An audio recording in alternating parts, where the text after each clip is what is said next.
For some folks out there, the beginning of fall traditionally has been that equinox time period, September 21st, 22nd, 23rd, that traditionally marks the fall season. For other people, it might be, I don't know, let's say October baseball if your team's in the playoffs. For us here on the Off Grid Farm, the official start of fall is when we have to fire up our backup generator to recharge our battery because we simply cannot produce enough solar power on certain days. Now, this doesn't really happen at all in the late spring and throughout the summer because we have sun aplenty. But in the fall, we start to see both the decrease in sunlight hours, the lower arc of the sun giving us actual less efficiency with our panels and collecting the power, and prolonged days where we just don't have great weather. And so, for instance, I'll show this. We're going to start with the power first. We're going to start with our power trip first here and just give a sense of why I'm saying this, why I'm saying we've kind of ventured into fall. So as you can see here in our overall layout, and this is later. I had some internet streaming problems, but we're back. I think we're working. I think we're filming. So that being said, as you could see now on the phone, on the app, it does say 3 in the morning. And it does say we're bringing in 1.8 kilowatts of solar. Now, how could that be, Jonathan? You might ask. How could we be making solar power in the middle of the night? Well, we're not. Our system is confused. It gets confused. Our system can sometimes just meander a little bit and need a little nudge back. And so here's what it thinks. So when we go off grid, when we use our backup generator to power our batteries, our Tesla app gets very confused. And so here you could see it thinks that the solar is producing 1.8. It thinks the grid is producing 2.0 on the lower right-hand corner there for a grand total of 3.8 kilowatts. It also says the home is using 0.1, which is true because we do still have the only thing really on right now as far as the app and the house is concerned. You can see the lights are all on. Obviously, the computer's on. But the only thing that it's recognizing being on is the solar, is the electric fence for the pigs and the cows and the horses and all that good stuff. And so other than that, and the gateway, because the gateway stays running too. So other than that, we are completely switched off. We completely switched off of the Tesla Powerwall batteries to our car power.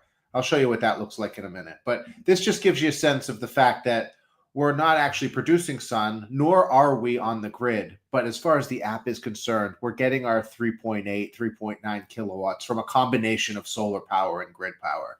And so again, this is early in the morning here. So this is just saying what we've charged. We've charged, according to this, we charged 2.2 kilowatts. It's more than that. We're going to end up putting in about 13, all said and done. We'll charge it up. That'll give us a power wall back. So that'll bring our system 33% more power than what we started with. So I think it was about 20% or so when we fired this thing up a couple hours ago. And so here you could see, just to give you a sense of the grid. So this is saying that we've imported energy from the grid. Now, we actually haven't.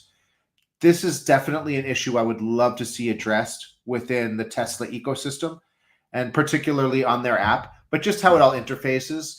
And just for clarity too, well, let's just finish this out. Let's finish our little look into the current power setup right now. So again, go flipping back to it, you could see 1.9 from solar, 2.0 from grid. Neither of those are true. This is all coming from the Kohler backup generator.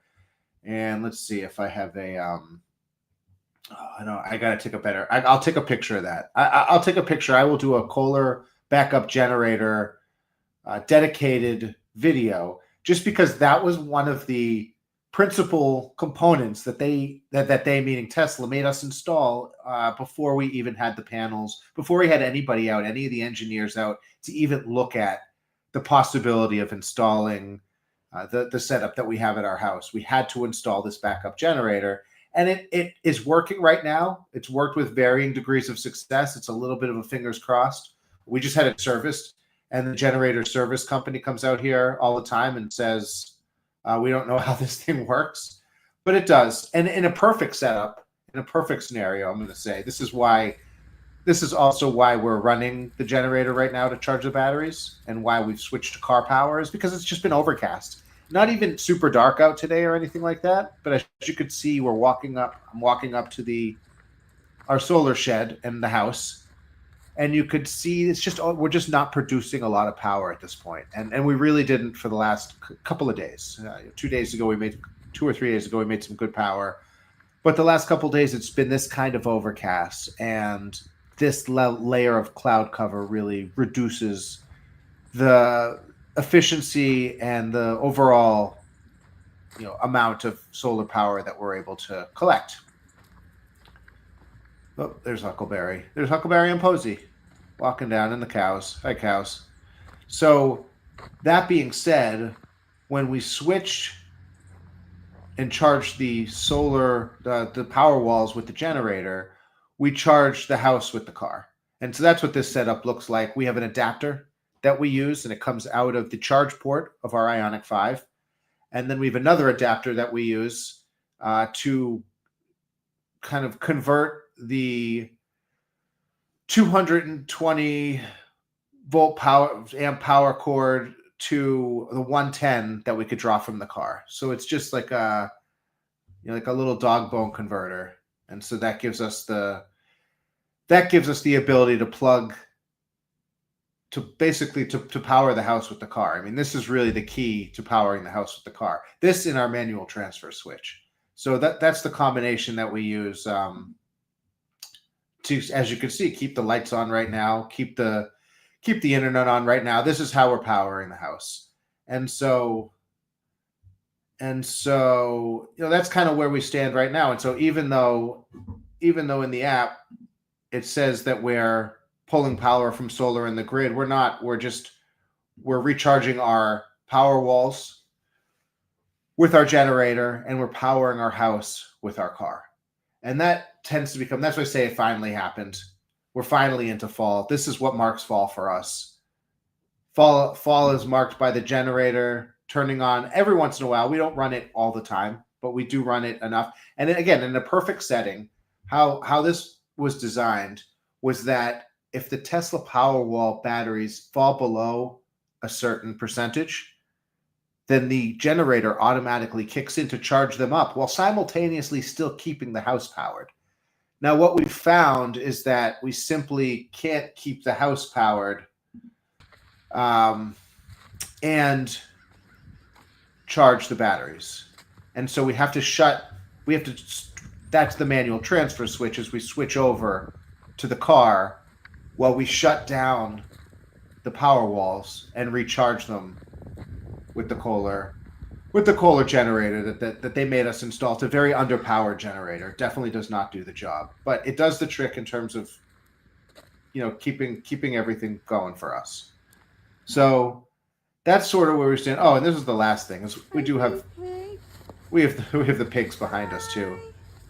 Hi, sweeties. Our neighbor Ben takes care of these pigs. He does an awesome job. They're very endearing. It's just nice to start our day off with seeing all kinds of creatures, happy creatures. That's the goal. So that's where we stand with the power today. And let's go to Made Me Look. Made Me Look. I'm going to try to stay on the off-grid kind of, what new technology is out there, what interesting things are out there. And so this was something I found. This was an article I found. Where was this article from? Let's take a look here. This is from Living, etc. Bringing Life to Design. You never know this wall of art also secretly heats your home. It's perfect for small, cold spaces that need a little warming up. So my first thought is this is awesome, because a lot of times, in general, HVAC, any kind of heating, air conditioning system is obtrusive and looks exactly like what it is. And for this to be a heater is pretty neat. I love art. And so to be combining art and technology and quality of life and lifestyle spaces I think is a good thing. Look, The art student in me doesn't really need any excuse to hang more art in my home. This is an article from Olivia Wolf. Where there is space for art. I agree with that, Olivia. However, has never been a more compelling reason than when I discovered Klarstein's Wonderwall Air Art Smart Infrared Heater. That's a mouthful. We'll just call it the Wonderwall. In case that's not clear enough, yes, it's art, and yes, it's also a heater. It's pretty cool. I know a piece of artwork also heats a room. Seems like a futuristic piece of technology. I mean, I think this is pretty cool. If I'm completely honest, it's probably not the first piece of art I'd reach for. I agree with that. But for some people, it'll fit into their existing decor perfectly. Can you put your own art in it? That would be my question. And how much power does it use? It's 161 pounds. So this must be a British European offering here. This artwork wall heater is 60 by 80 centimeters with a 500 watt heating system. I feel like 500 watts is not going to heat that big of a space. I mean, it'll heat maybe like a room, like maybe this room if I was in it. Should I get one? Can I get one over at the US? I'll have to see. Klarstein.co. So that's the name. The Klarstein lists this type of heating as extremely energy efficient. 98% of the absorbed power is converted into heat radiation. I believe that. I just don't think it's going to heat a huge space. Not only that, but if you've been studying up on how to use time sensors and save on electricity bills, you're in luck because this device comes with a thermostat, auto switch off function, weekly timer, and smart Wi-Fi control via app. It's pretty impressive technologically, actually. I mean, when you think of, I read an article today that said the price of a silicone solar panel is cheaper than the equivalent piece of 3/4 inch plywood. I didn't actually do the math on that, but I thought that was pretty interesting. Let's see. The good news is you could choose from a few different preset options within the app. Plus, there are other sizes available. It's pretty cool. So let's see. Connect Klarstein. Accept all cookies. Does it ship to the US? What other options are available? I got so many questions here. Oh, look, there is an app. You can control this thing through the app. Desired temperature, desired time. I mean, this is it's kind of neat. I think that's maybe a little exaggerated with how much red heat is coming off here. Let's see, living room, garage and cellar, bathroom. This would be great actually in the bathroom. I feel like this is good bathroom size heat, 500 watts. I feel like that'd probably be like the equivalent of one of those heating light bulbs sometimes that people have in their bathrooms in the ceiling. Anyway, this is pretty cool. I wish you could put your own art in it. Discover the world of infrared heating. Is it a world? Is the infrared heating a world? I don't know. I could discover the world of infrared heating. It looks good. Anyway, that was made me look. I'd get down on that. If I had an extra, what's $161.99 US, probably like $200 or something like that. I feel like it's a bit more, not double, $250. I don't know. I could not be lazy and do the math, but what fun would that be? So that's made me look. I thought that was pretty neat. And food for thought. Oh, I got a good food for thought today. I saw this and I thought it was interesting. Let's reset that. Let's go to here. Let's share this. And let's talk about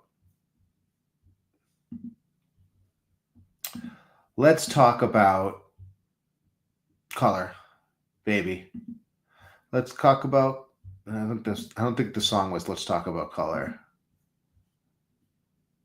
I tried the color walking craze for myself, and the results took me by surprise. I didn't try this yet. This is from Tom May in the Creative Block. First of all, that's cool. I like that image. I think that adds, think about the drabness of all of the gray that would otherwise be this building facade. This at least is engaging. It's got a lot going on, but it's not too in your face. But that's not what this is about. I'll be honest. When I first heard about color walking, I rolled my eyes. Another walking trend? Really? Even if it involves color theory, I'm not sure I'm interested. In the last few years, social media has brought us hot girl walks, silent walks, rucking, Nordic walking, and now comes color walking. I'd never heard of this. I actually had never really heard of any of those, but I just do regular in the woods walking with my dogs. I don't know. I feel like that's more traditional walking. And the premise is almost insultingly simple. Before you head out for a walk, pick a color and spend your time noticing it and everything around you. I might do that today. It kind of sounds easy and simple enough. That's it. No special equipment, no subscription service, no complicated breathing patterns, just you, your chosen color, and whatever your neighborhood has to offer. I feel like you could get into a lot of different colors. I mean, like a lot. You could go through like the whole Pantone color palette. TikTok trend started back in 2021, though it's been knocking about in various forms for decades. I mean, I feel like it's a pretty, simple, straightforward, kind of fun, easy, inexpensive thing to do. Did I say inexpensive twice?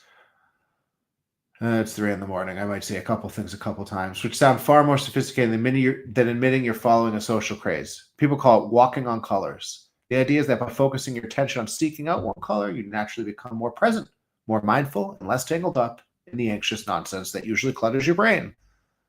So what happened when I actually tried it? I didn't try it. What happened when this author actually tried it? Let me share my general cynicism about this kind of stuff. I tried meditation apps that promise enlightenment, but this is very different. This is not promising anything, but delivered only frustration. I've attempted breathing exercises that made me more stressed than before. I've even given silent walking a go, which mostly just made me hyper aware of how loudly I breathe through my nose. What's silent walking? It's just walking. I think everything's got to have like a special title or something. Like we could just do stuff. Doesn't have to be a whole formality to it. Doesn't need a name. You could just do stuff. You could just go on a walk. If you want to look at colors, you could look at colors. If you want to not talk or talk, you could not talk or talk. Let's see. I chose blue. This author chose blue because it felt green would be too easy. It's fair enough. No notifications, no podcast, no agenda. All right. What happens? What's the bottom line for me? Why it works. Once I found out that it works, I was keen to learn why. Oh, so it worked. As a result, I walked more slowly, noticed more things, and felt genuinely lighter in both body and mind by the time I got home. That's cool. I've kept it up for a week now, choosing different colors each time, and I'm still enjoying it. It's really cool because I feel like you could use this when you need it. You don't need to do it all the time on every single walk. I feel like you could kind of sweep this in and out of your daily routine. And it's just one of those kind of easy, quick, fun little resets to do. Like you said, walking more slowly, noticing more things, why it works. Yellow brought unexpected joy when I spotted it in everything from dandelions to crisp packets. Are we also in London here too? With crisp packets? Red made me realize how vibrant my supposedly boring neighborhood actually is. Even taking a punt on gray revealed subtle variations I'd never appreciated before. The biggest revelation? You don't need expensive classes or complicated techniques to feel calm. I love that about this. I think this is fantastic.